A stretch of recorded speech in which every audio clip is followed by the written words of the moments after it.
Hello प्यारे बच्चों, आज हम डिस्कस करेंगे दो वेक्टर्स के एडिशन में जो रिजल्टेंट वेक्टर है उसका मैग्नीट्यूड कैसे कैलकुलेट करेंगे। मतलब दो सदिशों को अगर हम जोड़ते हैं तो उससे एक परिणामी सदिश हमको मिला, उसका मैग्नीट्यूड या परिमाण अगर हमें कैलकुलेट करना है तो किस तरह से कैलकुलेट किया जाएगा।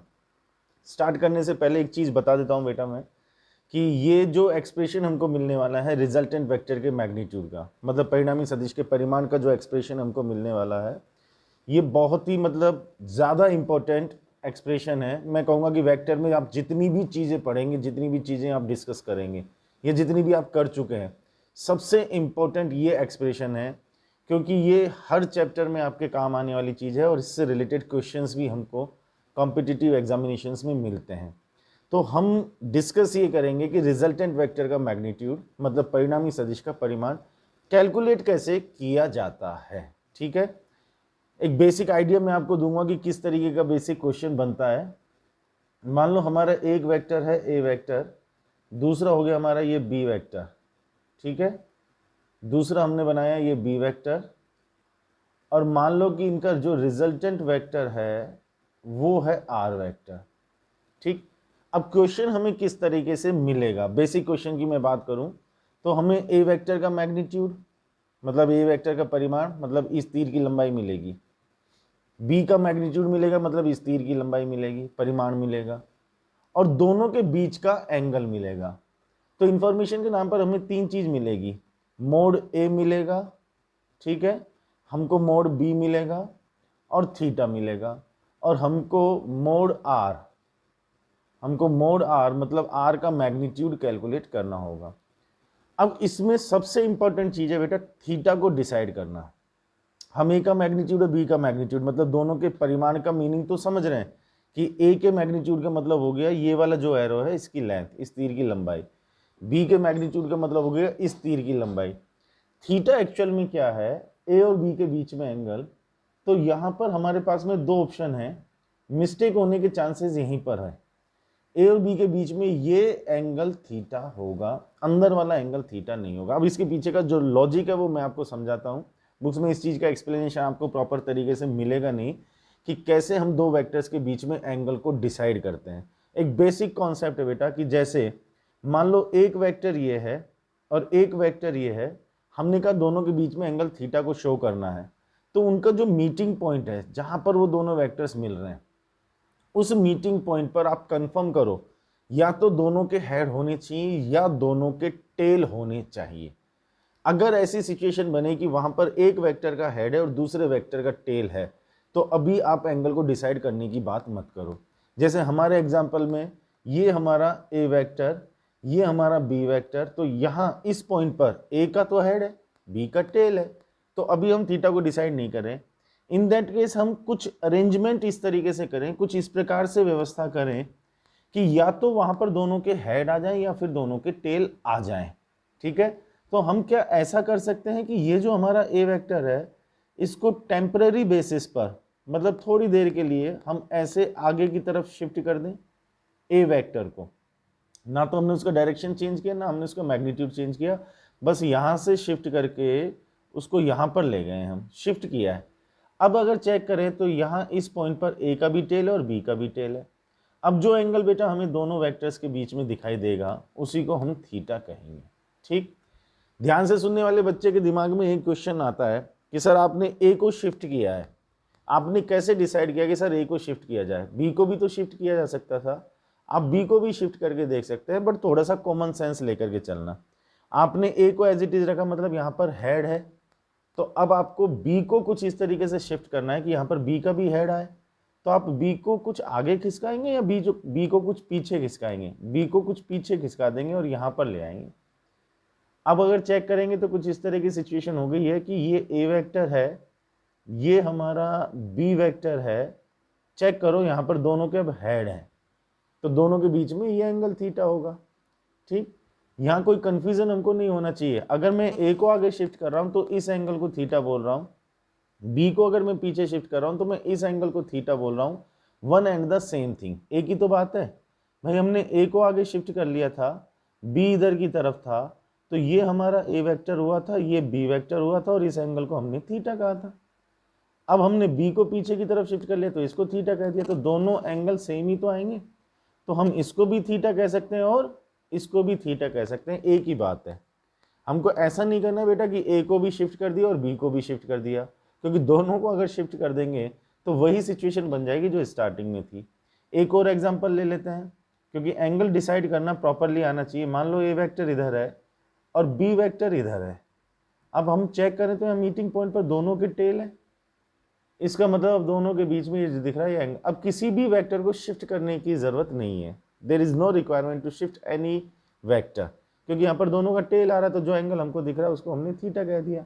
मान लो इस तरीके की सिचुएशन हो कि एक वेक्टर हमारा ये है और एक वेक्टर हमारा ये है, अब यहाँ पर क्या हम इस एंगल को थीटा शो करेंगे? नहीं, जल्दबाजी होगी, क्योंकि इस मीटिंग पॉइंट पर एक वेक्टर का तो हेड आ रहा है और दूसरे का टेल आ रहा है। मान लो ये ए वेक्टर है और ये बी वेक्टर है, तो एक का हेड है दूसरे का टेल है, तो या तो हम इस ए को आगे शिफ्ट कर ले, ऐसे ये हमने ए को आगे शिफ्ट कर लिया, तो अब यहाँ पर दोनों के टेल हो गए, ए का भी टेल हो गया, बी का भी टेल हो गया, तो ये एंगल थीटा आ गया। या फिर आप कहेंगे कि सर ए को एज इट इज रहने दो और बी को पीछे की तरफ शिफ्ट कर लो, तो बी को अगर पीछे की तरफ शिफ्ट कर देंगे तो ये ऐसे शिफ्ट हो जाएगा, ये हमारा बी वेक्टर आ जाएगा, in that case this will be angle theta. एक ही बात है, आप इसको थीटा बोले, आप इसको थीटा बोले। तो इस तरह से हम दो वेक्टर्स के बीच में एंगल को डिसाइड करते हैं। ये एक बहुत इंपॉर्टेंट चीज है, रिजल्टेंट वेक्टर का मैग्नीट्यूड, मतलब परिणामी सदिश का परिमाण निकालने के लिए दोनों वेक्टर्स के बीच का जो एंगल है उसको डिसाइड करना प्रॉपर वे में आना चाहिए। अगर हम एंगल को डिसाइड करने में कुछ गड़बड़ करेंगे तो रिजल्टेंट वेक्टर का मैग्नीट्यूड भी गलत आएगा। तो अब हमने कहा कि ए वेक्टर ये है, मेन पॉइंट पर हम वापस आते हैं, बी वेक्टर ये है, तो क्या दोनों के बीच में बेटा ये बाहर वाला एंगल थीटा शो करूं? क्योंकि यहाँ पर ए का हेड है और बी का टेल है, तो ए को अगर मैं टेम्परेरी बेसिस पर आगे शिफ्ट करूंगा तो यहाँ पर दोनों का टेल आ जाएगा, तो मैं इस एंगल को थीटा कहूंगा। अब मुझे आर का मैग्नीट्यूड, मतलब ये वाला जो तीर है इसकी लंबाई, इसकी लेंथ कैलकुलेट करनी है। हमने नाम दे दिए पी क्यू, आर तो नहीं देंगे क्योंकि आर तो हमने इसको लिख दिया, इसको एस दे दिया।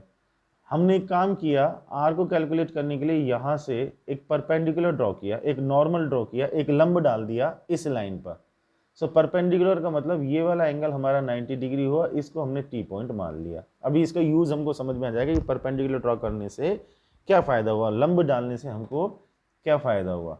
सॉरी, तो ये हमारे पास में ये ए वेक्टर, ठीक है,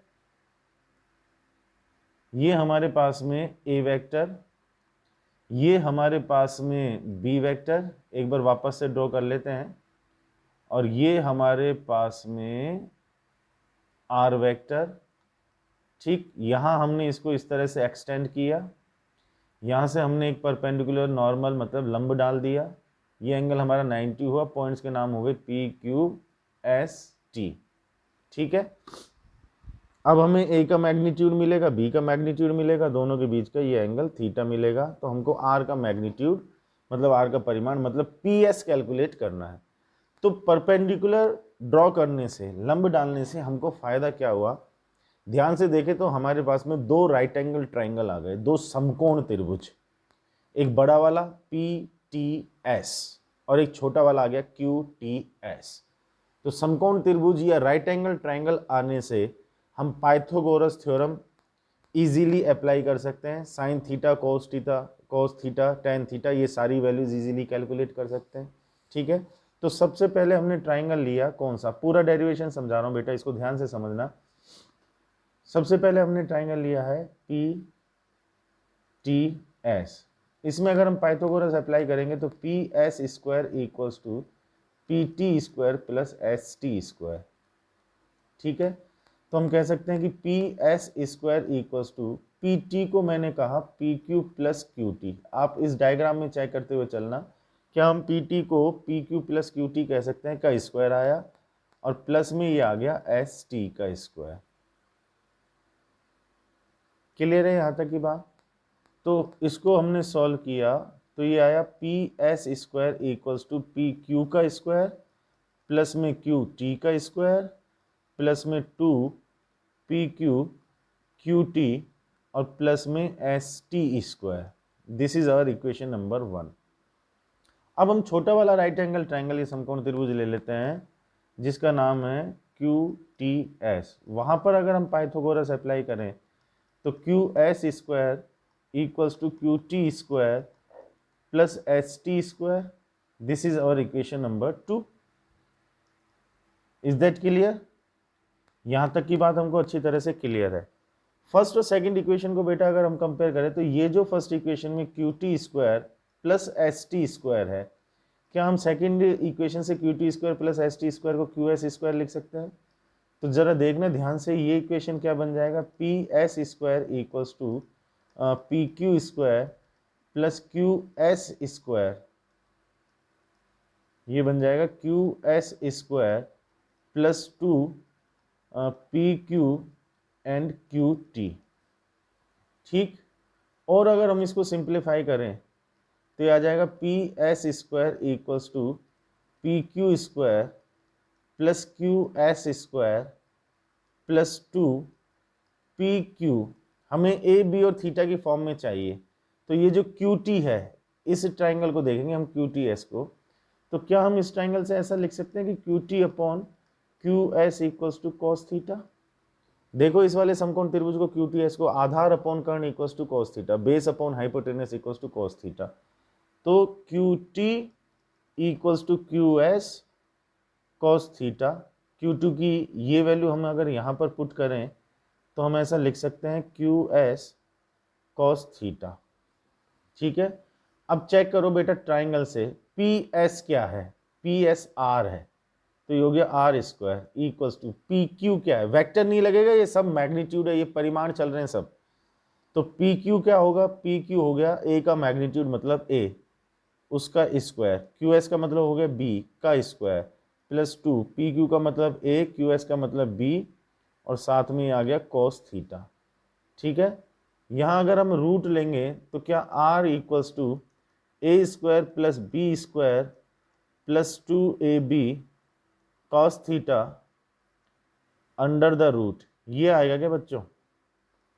ये हमारे पास में रिजल्टेंट वेक्टर का मैग्नीट्यूड, परिणामी सदिश का परिमाण आया ए बी और थीटा की फॉर्म में। जैसे मैंने स्टार्टिंग में बोला कि बेसिक क्वेश्चन क्या बनेगा कि ए मिलेगा, बी मिलेगा, थीटा मिलेगा, हमको रिजल्टेंट वेक्टर का मैग्नीट्यूड कैलकुलेट करना होगा। बोलो यहाँ तक की कहानी अपन को क्लियर? तो ये हमारे पास में रिजल्टेंट वेक्टर का मैग्नीट्यूड आ गया। अच्छा, कभी कभी डायरेक्शन की बात भी पूछी जाती है कि रिजल्टेंट वेक्टर जो है, मतलब परिणामी सदिश जो है, उसकी दिशा कैसे निकाली जाएगी। यह क्वेश्चन ऐसे भी किया जा सकता है कि आर वेक्टर का ए वेक्टर के साथ में एंगल कैसे कैलकुलेट किया जाएगा। तो मान लो आर वेक्टर ए के साथ में फाई एंगल बना रहा है, तो क्या हम फाई की वैल्यू भी कैलकुलेट कर सकते हैं?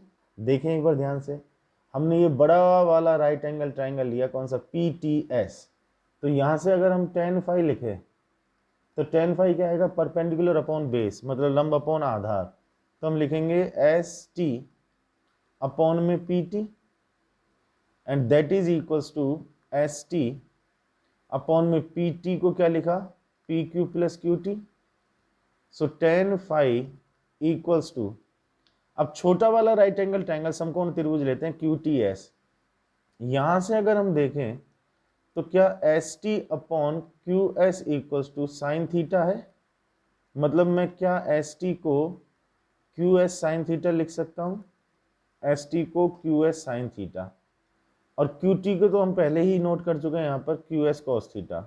तो चेक करना tan phi equals to S T की जगह मैंने बोला है Q S sine theta upon में पी क्यू प्लस में क्यू टी को मैंने बोला है क्यू एस कोस थीटा।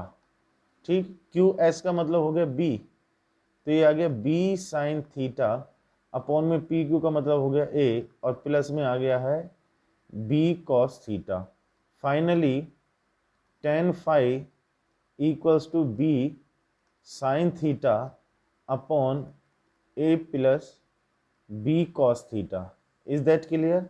ये हमारे पास में tan फाई आया। कभी अगर हमको ये एंगल कैलकुलेट करने की भी ज़रूरत पड़े तो उसके लिए भी हमारे पास में एक्सप्रेशन आ गया कि tan phi equals to B sine theta upon A plus B cos theta. तो ये डेरिवेशन बहुत अच्छी तरीके से देखना है, समझना है। फाइनली जो हमें रिजल्टेंट वेक्टर का मैग्नीट्यूड, मतलब परिणामी सदिश का परिमाण, उसका जो एक्सप्रेशन मिला है वो तो हमें बहुत अच्छी तरीके से अपने दिमाग में रखना है कि R equals to root A square plus B square plus 2ab cos theta आएगा। बोलो यहाँ तक की बात हमको क्लियर है अच्छे तरीके से? ठीक है, इसको अच्छी तरीके से देखना, समझना, ठीक है। कोई डाउट हो तो फिर उसकी क्वेरी करना, बाकी का डिस्कशन करते हैं नेक्स्ट वीडियो में। Okay, thank you.